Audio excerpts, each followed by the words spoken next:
ಜಮಖಂಡಿ ನಗರದ ಸಹಾಯ ಪ್ರಾದೇಶಿಕ ಸಾರಿಗೆ ಇಲಾಖೆ ಆವರಣದಲ್ಲಿ ಜಮಖಂಡಿ ಸಹಾಯ ಪ್ರಾದೇಶಿಕ ಸಾರಿಗೆ ಇಲಾಖೆಯ ಅಧಿಕಾರಿ ಜಯರಾಮ್ ನಾಯಕ ನಿವೃತ್ತಿ ಹೊಂದಿದ ಬೀಳ್ಕೊಡುಗೆ ಹಾಗೂ ಗಣೇಶನ ಮೂರ್ತಿ ಪ್ರತಿಷ್ಠಾನ ಕಾರ್ಯಕ್ರಮ ಜರುಗಿತು. ಕಾರ್ಯಕ್ರಮದಲ್ಲಿ ಬೆಳಗಾವಿ ಸಾರಿಗೆ ಜಂಟಿ ಸಹಾಯ ಆಯುಕ್ತರ ಸಿದ್ದಪ್ಪ ಕಲೇರ, ನಿವೃತ್ತ ಸಹಾಯ ಸಾರಿಗೆ ಪ್ರಾದೇಶಿಕ ಅಧಿಕಾರಿ ಎಸ್ಬಿ ತೀರ್ಥ, ವಿಜಯಪುರ ಸಾರಿಗೆ ಸಹಾಯ ಪ್ರಾದೇಶಿಕ ಅಧಿಕಾರಿ ವಾಸಿಂ ಬಾಬಾ ಮುದ್ದೇಬಿಹಾಳ್, ವಿಜಯಪುರ ಮೋಟಾರ ವಾಹನ ನಿರೀಕ್ಷಕ ಜಯರಾಮ್, ಮೋಟಾರ ವಾಹನ ನಿರೀಕ್ಷಕ ರವಿರಾಜ ಪವಾರ, ಗೋಕಾಕ ಸಾರಿಗೆ ಸಹಾಯ ಪ್ರಾದೇಶಿಕ ಶಂಕರ ಕುಲಕರ್ಣಿ, ನಿವೃತ್ತ ಸಾರಿಗೆ ಪ್ರಾದೇಶಿಕ ಅಪ್ಪಯ್ಯ ನಾಲತವಾಡ, ಅಥಣಿ ಸಾರಿಗೆ ಸಹಾಯ ಪ್ರಾದೇಶಿಕ ಶಿವಾನಂದ ಗುಡೋಡುಗಿ ಕಾರ್ಯಕ್ರಮ ಉದ್ದೇಶಿಸಿ ಮಾತನಾಡಿದರು. ಜಮಖಂಡಿ ಮುತ್ತಿನಕಂತಿ ಮಠದ ಶಿವಲಿಂಗ ಪಂಡಿತಾರಾಧ್ಯ ಶಿವಾಚಾರ್ಯ ಶ್ರೀಗಳು ಆಶೀರ್ವಚನ ನೀಡಿದರು. ನಂತರ ನಿವೃತ್ತ ಹೊಂದಿದ ಜಯರಾಮ್ ನಾಯಕ ಮತ್ತು ಧರ್ಮಪತ್ನಿ ಸುನಂದ ಅವರಿಗೆ ಇಲಾಖೆಯ ಹಾಗೂ ವಿವಿಧ ಇಲಾಖೆಯ ಅಧಿಕಾರಿಗಳು ಮತ್ತು ಸಿಬ್ಬಂದಿಗಳು ಹಾಗೂ ವಿವಿಧ ಸಂಘಟನೆ ಪದಾಧಿಕಾರಿಗಳು ಸನ್ಮಾನಿಸಿ ಗೌರವಿಸಿದರು. ವರದಿ ರವಿ ದೊಡ್ಡಮಣಿ, ಕರುನಾಡ ರತ್ನ ನ್ಯೂಸ್, ಜಮಖಂಡಿ.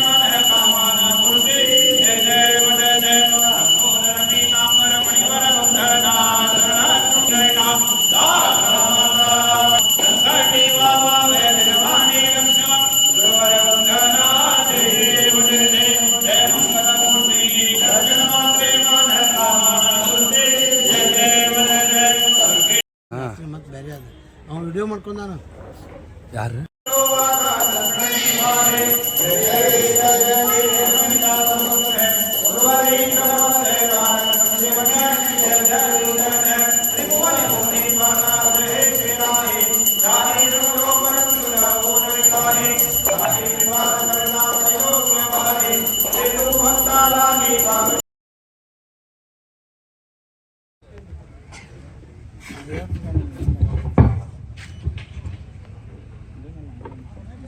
ಮಹನೀಯರೇ, ಇವರು ಆರೋಗ್ಯ ಇಲಾಖೆಯಲ್ಲಿ ಟೆಕ್ನಿಕಲ್ ಅಸಿಸ್ಟೆಂಟ್ ಆಗಿ ಸೇವೆಯನ್ನು ಪ್ರಾರಂಭ ಮಾಡಿದರು. 1991ರಲ್ಲಿ ಮೋಟಾರು ವಾಹನ ನಿರೀಕ್ಷಕರ ಹುದ್ದೆಯನ್ನ ಪಡೆದುಕೊಂಡರು.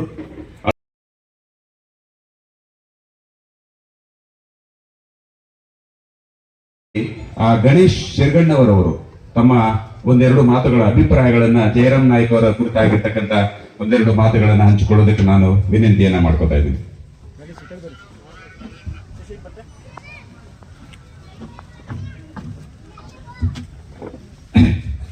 ಸಹಾಯಕ ಪ್ರಾದೇಶಿಕ ಸಾರಿಗೆ ಆಯುಕ್ತರಿಗೆ ಸಾಹೇಬರಿಗೆ ಬೇರೆ ಬೇರೆ ಕಾರ್ಯಕ್ರಮಗಳಿಂದ ಈ ದಿನ ನಾನು ಫಿಕ್ಸ್ ಮಾಡೋದು.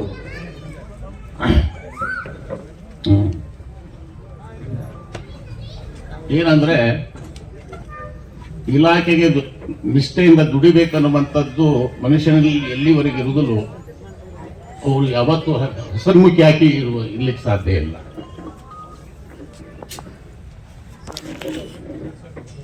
ಎಷ್ಟು ಹೇಳ್ತಾ ನಂದು ಎರಡು ಮಾತುಗಳು. ಇವತ್ತು ಇದು ಸಂಭ್ರಮದ ಹಬ್ಬವಾಗಿ ಆಚರಣೆ ಮಾಡ್ತಾ ಇದ್ದೀವಿ. ಜಯರಾಮ್ ನಾಯ್ಕ ಸಾಹೇಬ್ರ ಹೆಂಗಂದ್ರೆ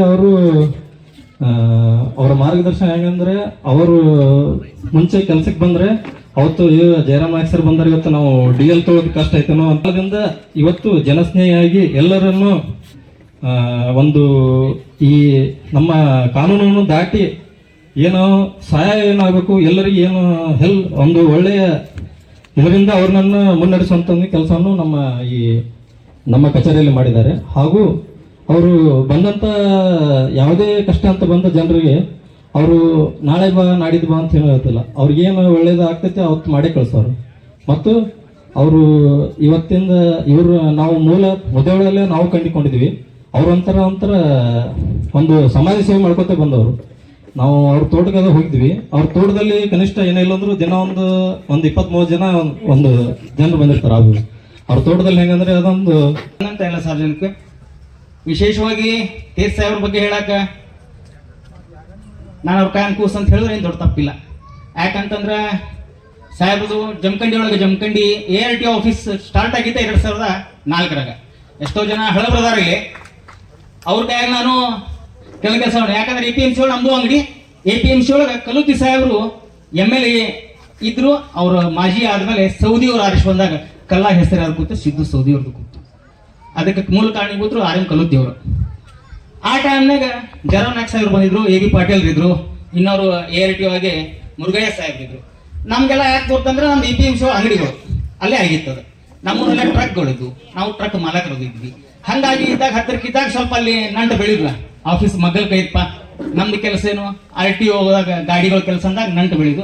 ಅವಾಗ ಅವ್ರ ಜೊತೆ ಸಾಹೇಬ್ರ ಜೊತೆ ಒಂದು ಒಡನಾಟ. ಅವಾಗ ನಾನು ಚಿಕ್ಕವನಿದ್ದೆ, ಭಾಳ ವಯಸ್ಸವಾಗ ನನಗೊಂದು 25-26 ಇರ್ಬೋದು. ಅವಾಗಿಂದ ನಾನು ಸಾಹೇಬ್ರು ಇಲ್ಲೇ ಬಂದ್ರು, ಹಂಗೆ ಕೆಲಸಗಳು ಬಂದಾಗ ಮತ್ತೆ ಬರ್ತಿದ್ವಿ. ಆಮೇಲೆ ನಾವು ರಾಜಕೀಯದಲ್ಲಿ ಸ್ವಲ್ಪ ಸಾಮಾಜಿಕ ಕಾರ್ಯಗಳನ್ನ ಮಾಡ್ಕೋತ ಒಂದು ಪಕ್ಷದ ಜವಾಬ್ದಾರಿ ತಗೊಂಡು ಇವತ್ತಿಗೆ ಅದೀನಿ. ಬಟ್ ಏನಿದ್ರು ರಾಜಕಾರಣ ಅನ್ನೋದಿದ್ದಾಗ ಆಫೀಸ್ ಹೊರಗೆ. ಇನ್ನು ವಾಯ್ಕಲ್ ಮಾಲಕರಂತಂದಾಗ ಸಂಬಂಧ ಕೊಡೋದು RTO ಜೊತೆನಲ್ಲ, ಹಂಗಾಗಿ ಜಾಸ್ತಿ ಅಲ್ಲಿ ಬರ್ತಿದ್ವಿ. ಅವ್ರ ಕಡೆ ನಾವು ಕೆಲಸ ತಗೊಂಡು ಹೋಗೋದು, ಆಫೀಸರ್ಗಳ ಕಡೆ ಬರೋದು ಮಾಡ್ತಿದ್ವಿ. ಅವಾಗ ಕೂಡ ನಮ್ಮ ಜೊತೆ ಒಳ್ಳೆ ಸಂಪರ್ಕ ಇಟ್ಕೊಂಡವ್ರು. ಆಮೇಲೆ ಹೇಳಿದ್ರಲ್ಲ ಅವಾಗಲೇ ಯಾರು ಜಯರಾಜ್ ಅವ್ರು ಹೇಳಿದ್ರು ಹುಲಿ ಅಂತೇಳಿ, ಅದು ಸತ್ಯ ಐತಿ. ಯಾಕಂದ್ರೆ ಅವರು ನೀವೆಲ್ಲ ಎಷ್ಟು ನೋಡಿದ್ರು ಗೊತ್ತಿಲ್ಲ, ಅವರು last time ARTO senior inspector ಆಗಿ ಬಂದ್ರು. ಬಂದ್ಮೇಲೆ ಇಮಿಡಿಯೇಟ್ ಮತ್ತೆ ಟ್ರಾನ್ಸ್ಫರ್ ಆದ್ರು. ಅವಾಗ ಇನ್ಚಾರ್ಜ್ ಕೊಟ್ಟಿದ್ರು. ಈ ಸಾಹೇಬ್ರ ಹೋದ್ಮೇಲೆ ಸ್ವಲ್ಪ ಇನ್ಚಾರ್ಜ್ ಕೊಟ್ಟರೇನಾಗಿತ್ತು. ಅದಾದ್ಮೇಲೆ ಮತ್ತೆ ಅವರು ಪ್ರಮೋಷನ್ RTO ಬಂದ್ರು. ಬಟ್ ಅವ್ರು ಕದ್ರ ಕಳ್ಕೊಂಡಿರ್ಲಿಲ್ಲ, ಹಂಗದಾರ ಅವರು. ಆಮೇಲೆ ಅವ್ರ ವಿಶೇಷ ಹೇಳ್ಬೇಕಂತಂದ್ರೆ ಜಯರಾಜ್ ಸಾಹೇಬ್ರದು ಅವ್ರದ್ದು ಅವ್ರ ಇನ್ಸ್ಪೆಕ್ಟರ್ ಇದ್ದಾಗ ನೀವೆಲ್ಲರೂ ನೋಡಿರಲ್ಲ ಗೊತ್ತಿಲ್ಲ ಎಷ್ಟು ಜನ.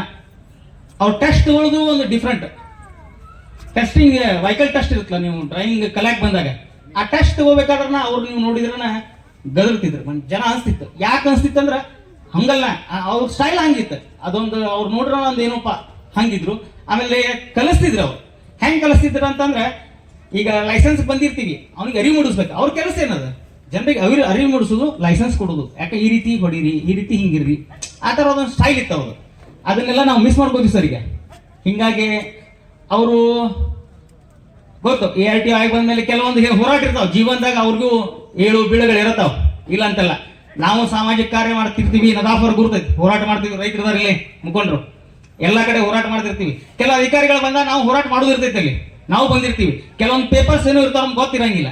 ಯಾಕಂದ್ರೆ ಅವ್ರಿಗೆಲ್ಲ ಗೊತ್ತಿರ್ತೈತಿ. ನಾವೇನ್ ಮಾಡ್ತೀವಿ, ಬಂದು ಹೋರಾಟ ಮಾಡಿ ಇದು ಆಗ್ಬೇಕಲ್ರಿ ಸರ್, ಮಾಡಬೇಕಲ್ಲ ನೀವು ಅಂತೀವಿ ನಾವು. ಇಲ್ರಿ ಇದು ಹಿಂಗಿರ್ಬೇಕು ಅಂದ್ರೆ ಕಾನೂನು ಚೌಕಟ್ಟಿನಲ್ಲಿ ಏನಾಗಬೇಕಲ್ಲ ಅದನ್ನ ಮಾಡಿದಂತ ವ್ಯಕ್ತಿ ಅವರು, ಪ್ರಾಮಾಣಿಕವಾಗಿ ಅಂತ ವ್ಯಕ್ತಿ. ಕೆಲವೊಂದು ವಿಷಯ ಸಂದರ್ಭದಾಗ ನಮ್ಗೆ ಅವ್ರಿಗೆ ವಾದ ಆಗಿರ್ತಾವ. ಆ ವಾದಗಳು ಯಾಕಾಗಿರ್ತಾವ ಅಂದ್ರೆ ಅವ್ರಿಗೆ ನಮ್ಗೆ ಆಸ್ತಿ ಮನಿದ ಏನು ಜಗಳ ಇರಂಗಿಲ್ಲ. ಅದು ಒಂದು ಉದ್ಯೋಗಕ್ಕೆ ನಮ್ಮ ಕೆಲ್ಸಕ್ಕೆ ಬಂದಿರ್ತೀವಿ. ಆ ಕೆಲ್ಸಕ್ಕೆ ಬಂದಾಗ ಆ ಪೇಪರ್ ಒಂದು ಏನೋ ಮೇಲೆ ಇರುವಂತ ನಮ್ಮ ಜಂಟಿ ಸಾರಿಗೆ ಆಯುಕ್ತರು ಸಿದ್ದಪ್ಪ ಕಲೇರ್ ಸರ್ ಅವರೇ, ಇವತ್ತಿನ ಕೇಂದ್ರ ಎರಡರ ಮಧ್ಯೆ ಬರುವುದು ನೀ ಏನು ಮಾಡಿದೀಯಾ ಅನ್ನೋದನ್ನ ಹಾಕುತ್ತೆ. ಯಾವುದೇ ಒಂದು ಸರ್ಕಾರಿ ಸೇವೆಗೆ ಸೇರೋದು ಅನಿಶ್ಚಿತ, ಸಡನ್ ಆಗಿ ಸೇರಿಬಿಡ್ತೀವಿ. ನಾವೇನು ಯೋಚನೆ ಮಾಡಿರಲ್ಲ, ಯಾವುದೇ ಒಂದು ಇದಕ್ಕೆ ಹೋಗ್ಬೇಕಂತ ನಮ್ಮ ತಲೆಯಲ್ಲಿ ಇರಲ್ಲ. ನಮ್ಮ ಅದೃಷ್ಟದಲ್ಲಿ ಬರುತ್ತೆ, ಅಲ್ಲಿ ಹೋಗ್ಬಿಡ್ತೀವಿ. ನಾವೇನೋ ಪ್ರಯತ್ನ ಮಾಡಿರ್ತೀವಿ, ಸರ್ಕಾರಿ ಸೇವೆ ಕೊಡ್ತೀವಿ. ಅದಾದ್ಮೇಲೆ ನಿವೃತ್ತಿ ಖಚಿತ, ಒಂದು ಡೇಟ್ ಫಿಕ್ಸ್ ಇರುತ್ತೆ. ನಾವು ಯಾವಾಗ ಡಿಪಾರ್ಟ್ಮೆಂಟ್ಗೆ ಜಾಯಿನ್ ಆಗ್ತಾ ಇರ್ತೀವಿ ಅವತ್ತೇ ನಮ್ದು ರಿಟೈರ್ಮೆಂಟ್ ಡೇಟ್ ಫಿಕ್ಸ್ ಆಗಿಬಿಡುತ್ತೆ. ಇವತ್ತೇ ನೀವು ರಿಟೈರ್ಮೆಂಟ್ ಅಂತ ಹೇಳಿ, ಯಾಕಂದ್ರೆ ಡೇಟ್ ಫಿಕ್ಸ್ ಆಗುತ್ತೆ, ಫಿಕ್ಸ್ ಮಾಡಿ ಸರ್ಕಾರ ಮಾಡಿರುತ್ತೆ ಇಷ್ಟು ವರ್ಷಕ್ಕೆ ಹೋಗ್ಬೇಕಂತ. ಸರ್ಕಾರಿ ಸೇವೆಗೆ ಸೇರಿದ ಮೇಲೆ ನಮ್ಮ ಕರ್ತವ್ಯಗಳನ್ನು ನಿರ್ವಹಿಸ್ತಾ ಇರ್ತೀವಿ. ನಮ್ಮ ಒಡನಾಟ ಹೇಗಿತ್ತು, ವಿವಿಧ ಸಾರ್ವಜನಿಕರ ಜೊತೆಗೆ ಯಾವ ಥರ ನಮ್ಮ ಬಾಂಧವ್ಯ ಇತ್ತು, ಸೇವೆಗಳನ್ನು ನಾವು ಹೇಗೆ ಮಾಡ್ತಾ ಇದ್ದೀವಿ, ಬೇರೆ ಬೇರೆ ಸಂಘದ ಕಡೆಯಿಂದ ಯಾವ ಥರ ನಮ್ಮದು ಕೆಲಸ ಆಗ್ತಾ ಇರುತ್ತೆ, ಸೊಸೈಟಿಯಲ್ಲಿ ಹೇಗೆ ನಮ್ಮದು ಇಮೇಜ್ ಇದೆ, ಇದೆಲ್ಲನೂ ಪರಿಗಣನೆ ಬರುತ್ತೆ. ಕೆಲವೊಮ್ಮೆ ಏನಾಗುತ್ತೆ, ಸೇವೆಯಲ್ಲಿ ನಾವು ಒಂದು ಪವರಲ್ಲಿ ಇದ್ದಾಗ, ನಾವು ಸೇವೆ ಮಾಡುವಾಗ ಯಾವುದೇ ಒಂದು ನಮ್ಮ RTOಗೆ ಸಂಬಂಧಪಟ್ಟ ಕೆಲಸಕ್ಕೆ ಅವರು ಯಾವುದೇ ಬೇರೆ ಕಚೇರಿಗೆ ಹೋಗೋಕ್ಕಾಗಲ್ಲ. RTO ಆಫೀಸ್ಗೆ ಬರಬೇಕು. ಲೈಸೆನ್ಸ್ ಬೇಕಾದ್ರೆ ಪೋಸ್ಟ್ ಆಫೀಸ್ಗೆ ಹೋಗೋಕ್ಕಾಗಲ್ಲ. ಹಾಗೆ ಸಾರ್ವಜನಿಕರು ಬರ್ತಾರೆ, ನಾವು ಕೆಲಸ ಮಾಡಿಕೊಡ್ತೀವಿ. ಆದರೆ ಸೇವೆಯಲ್ಲಿದ್ದಾಗ ಗೌರವಿಸೋದು ಬೇರೆ, ನಿವೃತ್ತಿ ಆದ ನಂತರ ಯಾರೇ ಒಬ್ಬ ಸಾರ್ವಜನಿಕ ನಮಸ್ಕಾರ ಸರ್, ಹೇಗಿದ್ದೀರಿ, ಆರಾಮಿದ್ದೀರಾ ಅಂತ ಕೇಳಿದ್ರೇ ಅದೇ ನಾವು ಗಳಿಸಿದ್ದು, ನಮ್ಮ ಸೇವೆ ಅಲ್ಲೇ ಇದೆ ಅಂತ ಗೊತ್ತಾಗುತ್ತೆ.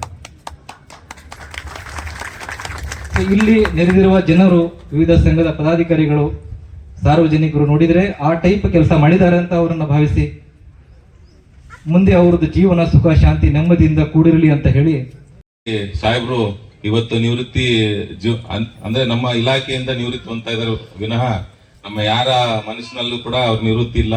ಅವ್ರು ಯಾವಾಗಲೂ ಸಕಾಲದಲ್ಲೂ ನಮಗೆ ಮಾರ್ಗದರ್ಶಕರಾಗಿ ಕಂಟಿನ್ಯೂ ಆಗಿ ಹಿಂಗೆ ಇರಲಿ ಅಂತ ನಮ್ಮೆಲ್ಲರ ಆಶಯ. ಅದೇ ರೀತಿ ಸಾಹೇಬರು ಈಗ ಆಲ್ರೆಡಿ ರಾಜಕೀಯ ಪ್ರಭಾವ ಕೂಡ ಅವರು ಮನೆ ಮೇಲೆ ಇರೋದ್ರಿಂದ ಇದಾದ ನಂತರ ಕೂಡ ಅವ್ರ ಮುಂದೆ ರಾಜಕೀಯವಾಗಿ ಕೂಡ ಅವರು ಸಕ್ರಿಯವಾಗಿರ್ಲಿ ಮತ್ತು ನಮ್ಮೆಲ್ಲರ ಸರ್ಕಾರಿ ಸೇವೆ ನಂತರ ನಮ್ಮ ಸಾರ್ವಜನಿಕ ಸೇವೆ ಕೂಡ ಅವ್ರು ಮಾಡ್ಲಿ ಅಂತ ತಮ್ಮೆಲ್ಲರ ಪರವಾಗಿ ಆಶಿಸ್ತೇನೆ. ಅವರ ಕುಟುಂಬ ಇದೇ ರೀತಿ ಎಲ್ಲರ ಆಶಯದಿಂದ ಒಳ್ಳೆ ರೀತಿಯಾಗಿ ಬೆಳಿಲಿ ಮತ್ತು ಅವ್ರ ನಿವೃತ್ತಿ ನಂತರದ ಜೀವನ ಒಳ್ಳೆಯದಾಗ್ಲಿ ಅಂತ ತಮ್ಮೆಲ್ಲರ ಪರವಾಗಿ ಮತ್ತು ನಮ್ಮ ವಿಜಯಪುರದ ಕಚೇರಿ ಪರವಾಗಿ ತುಂಬ ಹೃದಯದಿಂದ ಆಶಿಸ್ತಾ ಇದ್ದೇನೆ.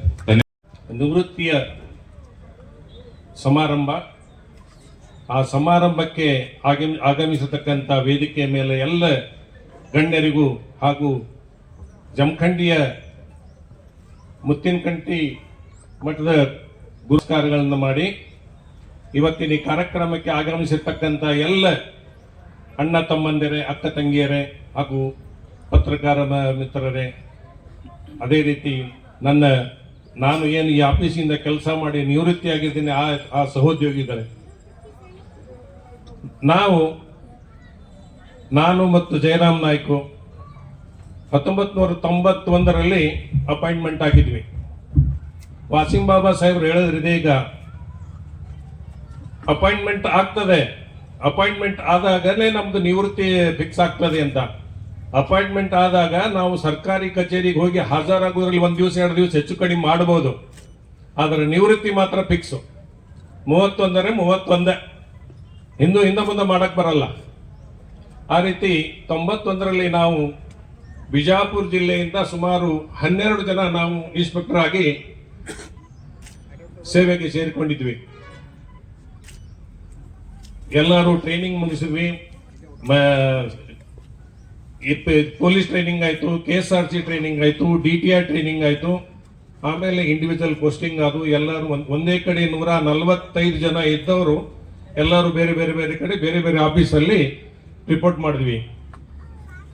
ಯಾವಾಗಾರ ಸಿಗ್ತಿದ್ವಿ, ಹಿಂಗ್ ಸ್ಕ್ವಾಡ್ಗೆ ಹೋದಾಗ ಅಥವಾ ಬೇರೆ ಕಡೆ ಎಲ್ಲರೂ ಹೋದಾಗ ಅಥವಾ ಏನಾರ ಒಂದು ಫಂಕ್ಷನ್ಗೆ ಇದ್ದಾಗ ಎಲ್ಲರೂ ನಾವು ಸೇರ್ತಿದ್ವಿ, ಮಾತಾಡ್ತಾ ಇದ್ವಿ. ಎಲ್ಲಿ ಮತ್ತೆ ಸ್ಕ್ವಾಡ್ ಅಂತ ಹೋಗ್ತಿದ್ವಿ, ಆ ಸ್ಕ್ವಾಡ್ ಅಲ್ಲಿ ಹೋದಾಗ ಕೂಡ ನಾವೆಲ್ಲರೂ ಒಟ್ಟಿಗೆ ಕೆಲಸ ಮಾಡ್ತಿದ್ವಿ. ಅಂದ್ರೆ ಕೆಲಸ ಮಾಡುವಲ್ಲಿ ಎಲ್ಲರ ಜೊತೆಗೆ ಸಹಕಾರ ಮಾಡಿಕೊಂಡು ಕೆಲಸ ಮಾಡ್ಕೊಂಡು ಹೋಗ್ತಿದ್ವಿ. ಅದೇ ರೀತಿ ಈ ಆಫೀಸಲ್ಲಿ ನನ್ಗನ್ಸು ಮಟ್ಟಿಗೆ ಇಲ್ಲಿ ತನಕ ಮ್ಯಾಕ್ಸಿಮಮ್ ಸೇವೆ ಮಾಡಿದ್ದು ನಾನೇ ಇರಬೇಕು ಅನ್ಸುತ್ತೆ ಈ ಆಫೀಸಲ್ಲಿ. ಅಂದ್ರೆ 2011ರಿಂದ 2020ರವರೆಗೆ ಈ ಕಚೇರಿಯಲ್ಲಿ ಸೀನಿಯರ್ ಇನ್ಸ್ಪೆಕ್ಟರ್ ಆಗಿ ARTO ಆಗಿ 1 ಮ್ಯಾನ್ ಶೋ ಕೂಡ ನಾವು ಮಾಡಿವಿ ಇಲ್ಲಿ. ಅಂದ್ರೆ ಇನ್ಸ್ಪೆಕ್ಟರ್ ಡ್ಯೂಟಿನೂ ಮಾಡಿವಿ, ARTO ಡ್ಯೂಟಿನೂ ಮಾಡಿವಿ, 1 ಮ್ಯಾನ್ ಶೋ ಟೈಪ್ನು ಕೆಲಸ ಮಾಡಿದ್ವಿ. ಈ ಜಮಖಂಡಿ ಅಂತ ಊರಲ್ಲಿ ಕೆಲಸ ಮಾಡಬೇಕು ಅಂದ್ರೆ ಅದು ಭಾಗ್ಯ ಬೇಕು.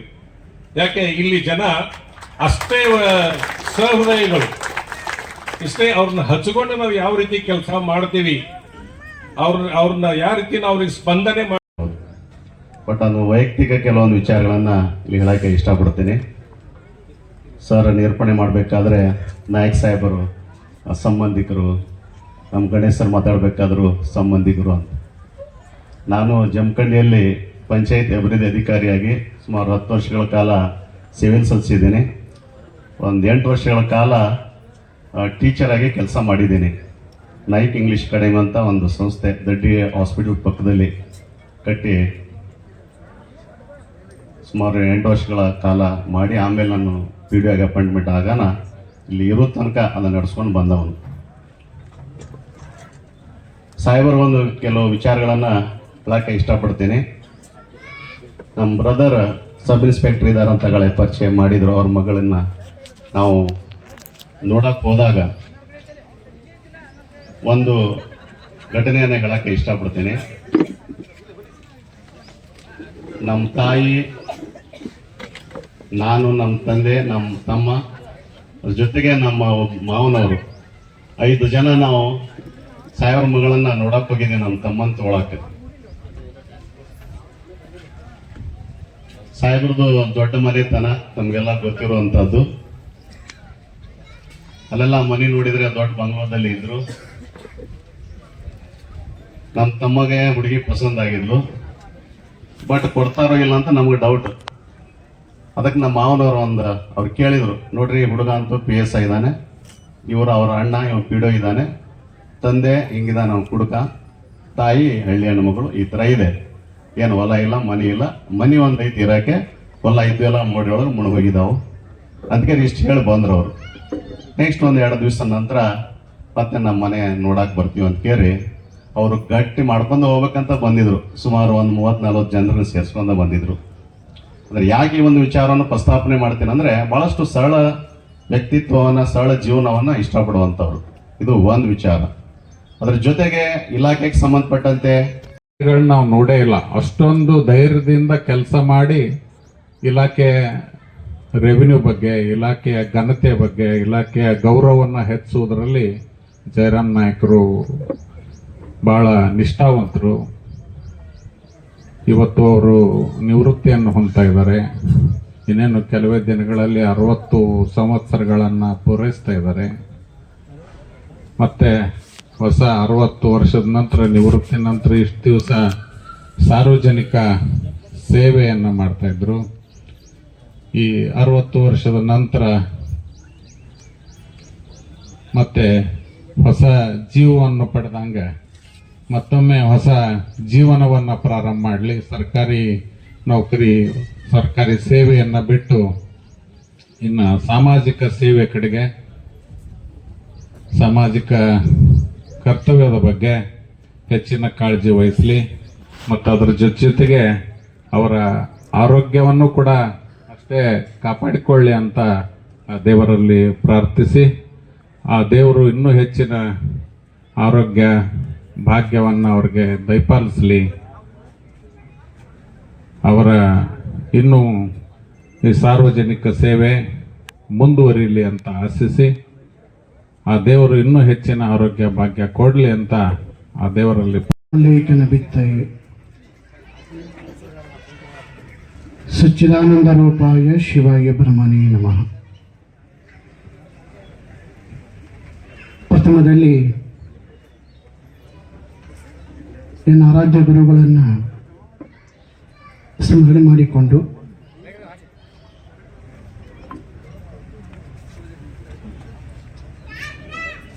ಜಮಖಂಡಿಯ